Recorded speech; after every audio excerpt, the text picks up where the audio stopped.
Assiste-t-on à un début de Can we say that Gambia is already enjoying the fruits of an opposition victory? 3 days after the victory of the opposition coalition led by Adama Barrow, opposition leader Ousainou Darboe and co-accused have been bailed while waiting for the appeal verdict. Ont été libérés sous caution ce lundi en attendant leur jugement en appel.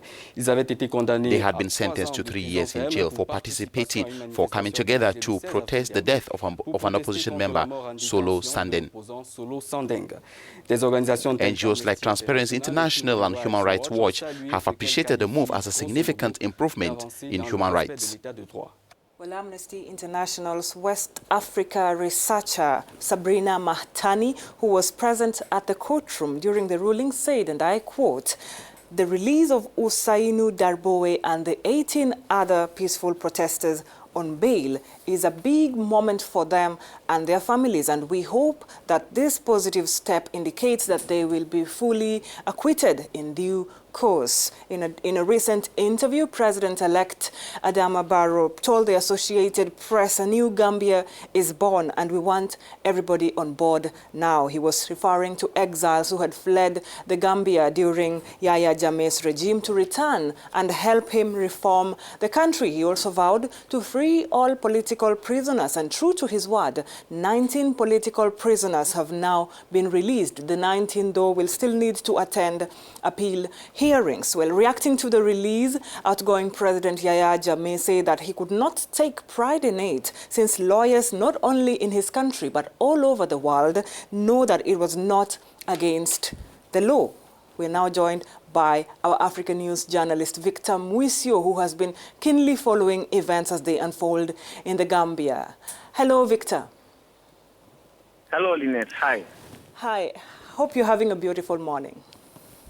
I'm having a beautiful... Thank you for joining us. Well, the release of the opposition leader has been quite fast. Why do you think that has happened? Well, the release of the opposition leader has been so fast because it is a demand by the people, especially Gambia diaspora activists and the team of resilient lawyers who filed an appeal at the Supreme Court of the Gambia before the presidential elections. Now, the victory of the coalition, constituted by a formidable force of powerful politicians, militants, and supporters, is also a factor that led to the fast release. And also the drastic change in Gambia's political scenario greeted by the defeat of Mr. Yahya Jammeh cannot leave Darboe languishing in detention, because he is among the sacrificing benefactor of the new change through his recent defiance to tyranny in 2016. Okay, and is this a gist of the change we should expect in Gambia in the coming weeks? Well, it is a significant catalyst in the way forward to consolidate the new change in a peaceful atmosphere. The jailing of Darboe and others has been condemned by the international community and human rights organizations.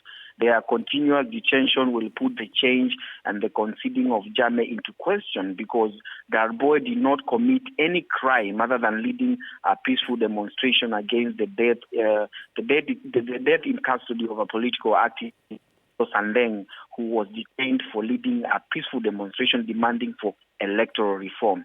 An anonymous political analyst told our correspondent in Gambia that it is a gist of change the Gambia will soon witness in the coming weeks, especially in the judiciary system of the country, where hired Nigerian machinery judges are used to constitute kangaroo courts to jail resourceful citizens. And just a final question. Ousainou Darboe is the leader of the United Democratic Party in Gambia, and other political parties in the Gambia rallied behind Adama Barrow during the presidential elections. How important is he in the country's politics, and are we going to see him play a major role in the new government of Adama Barrow? Well, Ousainou Darboe has been playing a leading role in the politics of the Gambia since he became the Secretary General and party UDP in 1996. And he has since then posed political threat to Mr. Yahya Jammeh, who has been ruling the country with an iron fist. So the role of his party has also led to the selection of Adama Barrow, who was the assistant treasurer of the UDP at the time of his election as the party's presidential candidate, and subsequently the selected candidate of the opposition coalition who defeated Yahya Jammeh on Thursday, December 1st, in the presidential election. So as a lawyer with about 40 years of legal practice experience, he has a lot to offer in shaping the administrative life of the Gambia as a young democracy. Well, thank you very much, Victor Muisio. Voilà, c'était Victor Muisio. That was Victor Muisio, a journalist here at Africanews who has been monitoring with particular interest the events in Gambia. We'll come back to that in a subsequent edition of the Morning Call.